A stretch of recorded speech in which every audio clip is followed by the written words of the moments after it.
Chers frères et sœurs dans le Seigneur, je vous invite à présent à suivre la lecture de la parole qui nous vient de l'Ancien Testament, le livre de la Genèse, le chapitre 2, le verset 25, jusqu'au chapitre 3, le verset 13.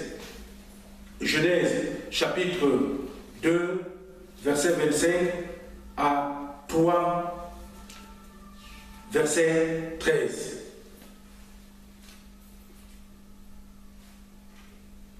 Voici le contenu de ce passage. L'homme et sa femme étaient tous deux nus et ils n'en avaient point honte. Le serpent était le plus rusé de tous les animaux des champs que l'Éternel Dieu avait fait. Et il dit à la femme, Dieu a-t-il réellement dit, vous ne mangerez pas de tous les arbres du jardin? La femme répondit au serpent, nous mangeons du fruit des arbres du jardin, mais quant au fruit de l'arbre qui est au milieu du jardin, Dieu a dit, vous ne mangerez point et vous n'y toucherez point de peur que vous ne mouriez. Alors le serpent dit à la femme, vous ne mourrez point, mais Dieu sait que le jour où vous en mangerez, vos yeux s'ouvriront, et que vous serez comme des dieux connaissant le bien et le mal. La femme vit que l'arbre était bon à manger et agréable à la vue, et qu'il était précieux pour ouvrir l'intelligence. Elle prit de son fruit et la mangea. Elle en donna aussi à son mari qui était auprès d'elle et la mangea. Les yeux de l'un et de l'autre s'ouvrirent. Ils connurent qu'ils étaient nus. Ayant cousu des feuilles de figuier, ils s'en firent des ceintures. Alors ils entendirent la voix de l'Éternel Dieu qui parcourait le jardin vers le soir, et l'homme et sa femme se cachèrent loin de la face de l'Éternel Dieu au milieu des arbres du jardin. Mais l'Éternel appela l'homme et lui dit, où es-tu? Et il répondit, j'ai entendu ta voix dans le jardin et j'ai eu peur parce que je suis nu et je me suis caché. Et l'Éternel Dieu dit, qui t'a appris que tu es nu? Est-ce que tu as mangé de l'arbre dont je t'avais défendu de manger? L'homme répondit, la femme que tu as mise auprès de moi m'a donné de l'arbre et j'en ai mangé. Et l'Éternel Dieu dit à la femme, pourquoi as-tu fait cela? La femme répondit, le serpent m'a séduite et j'en ai mangé. L'herbe sèche, la fleur fane, elle tombe, mais la parole de Dieu demeure éternellement. Seigneur notre Dieu, une fois de plus, nous voici devant ta parole. Nous voulons te demander, Seigneur, de bien vouloir l'éclairer pour nous, pour notre vie de foi et notre marche derrière ton Fils Jésus. C'est en son nom que nous t'avons prié. Amen. Bien-aimés dans le Seigneur, nous sommes aujourd'hui, ce jour du Seigneur où nous avons choisi de partager avec lui à la table sainte. Et pour ce faire, l'Esprit m'a conduit, n'est-ce pas, vers ce texte qui nous ramène aux origines, au jardin d'Éden. Peut-être que, parce que revenir, n'est-ce pas, au début, comme parfois sur le chemin de la vie, on a toujours besoin de se ressourcer un peu, de revenir un peu sur le chemin qu'on a parcouru pour voir si ce qu'on avait projeté, ce qu'on s'était projeté nous-mêmes de faire, si on l'a fait, et puis voir comment faire, si on ne l'a pas fait, comment véritablement le faire. Eh bien, nous voici dans ce texte qui nous met en présence, n'est-ce pas, de l'histoire de l'homme et de sa femme.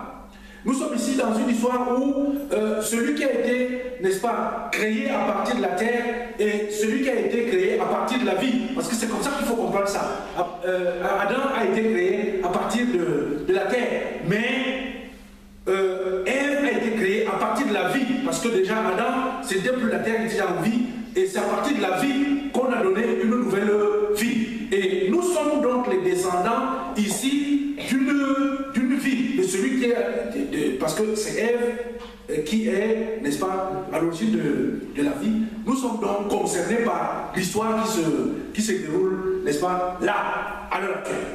Eh bien, le texte nous dit, l'homme et sa femme étaient tous deux nus et ils n'en avaient point honte. Tous les deux. Ils n'en avaient point honte.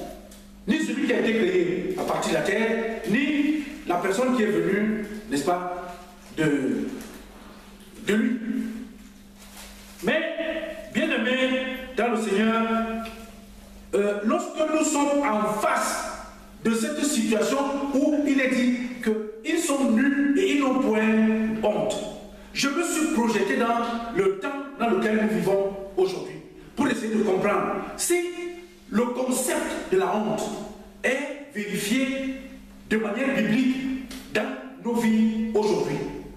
Parce qu'ils étaient nus et ils n'en avaient point honte. Être nu, dans le sens biblique ici, c'est dire quoi? L'homme a été créé et placé au jardin d'Éden pour le cultiver. Il n'avait aucune obligation, aucune contrainte. Il n'y avait rien d'autre à faire que de cultiver le jardin. Il n'avait pas d'effort, il n'y avait aucune exigence. Il était nu et il n'y avait aucune gêne à ce qu'il soit nu. Ça veut dire qu'il n'a rien et cela il n'a pas honte de n'avoir rien. Mais la question aujourd'hui, est-ce que nous sommes, parce que je me suis projeté dans l'église pour voir, je dis, mais Seigneur, comment est-ce possible que nous les pasteurs aujourd'hui, nous les anciens d'église, nous les diacres, nous les chrétiens, nous sommes dans une lutte permanente pour avoir autant de choses. Mais si aujourd'hui on va dire celui qui n'a pas et celui qui a maintenant honte, ça veut dire que être nu n'est plus vécu selon le concept biblique que lorsqu'on n'a rien, on n'a pas honte, mais maintenant quand on n'a rien, on a honte. Alors, qu'est-ce qui s'est passé?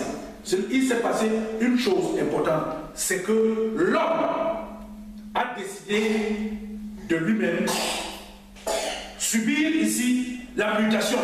C'est quelle mutation? C'est qu'à côté, n'est-ce pas, il y a une présence nuisible en la personne du serpent. Le texte dit, le serpent était le plus rusé de tous les animaux des champs que l'Éternel Dieu avait fait. Donc, c'est une créature aussi qui est venue de la terre, qui est venue du ex nihilo, de là où il n'y avait rien, mais qui se permet de venir induire, n'est-ce pas, mettre dans la cervelle de la femme et après dans l'homme, dans la cervelle de l'homme, que non.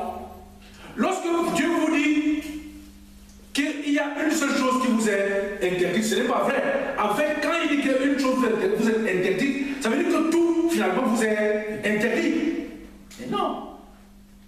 Il va donc pousser l'homme à prendre conscience et à se dire que, mais tiens, mais cela est vrai.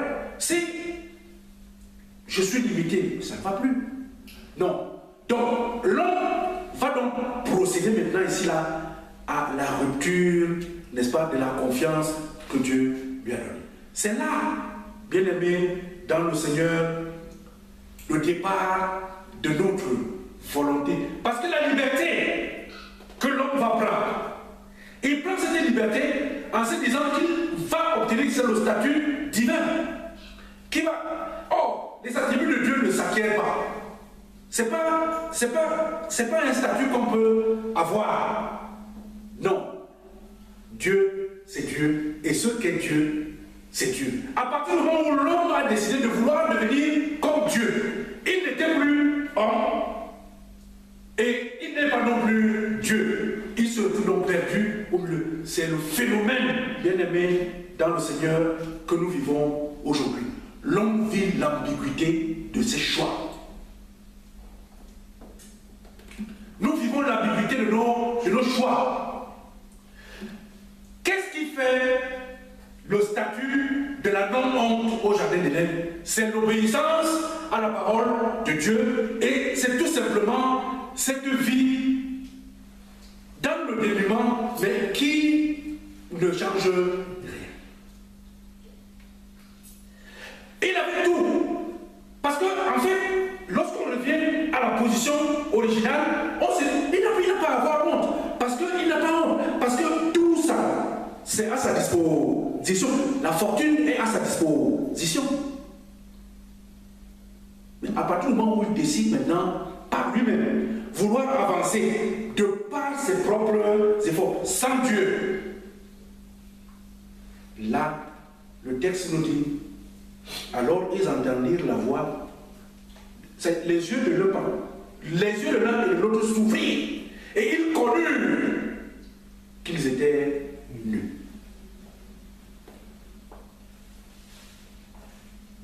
Alors, la question que je me suis posée au départ et que je me repose toujours est celle de savoir comment est-ce qu'aujourd'hui, nous qui sommes, lorsqu'un pasteur par exemple est encore candidat pour aller aux études pastorales, il n'a pas honte, il n'a rien, il n'y a jamais de problème.